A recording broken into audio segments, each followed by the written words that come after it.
Сәлем, достар! Жазда Сарыағашқа барғанда, мамамның сіңлісі Аягөз тете бізді ойын-сауыққа апарды. Ойын-сауықтың іші ұнады. Жарық, кең, таза екен. Міне Аягөз тете қара киімде отырған.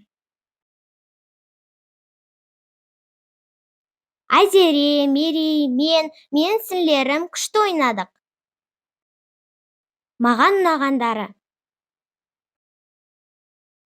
сырғанау, батут, әткеншектер.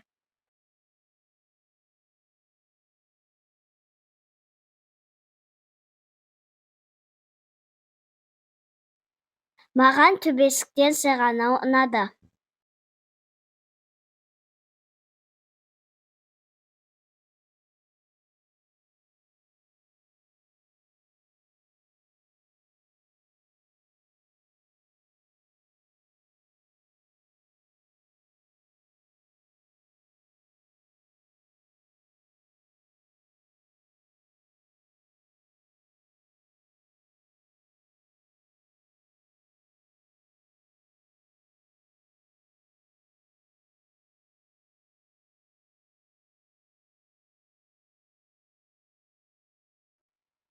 Айым екеуміз ұшып келе жатып, айым құлап түсті.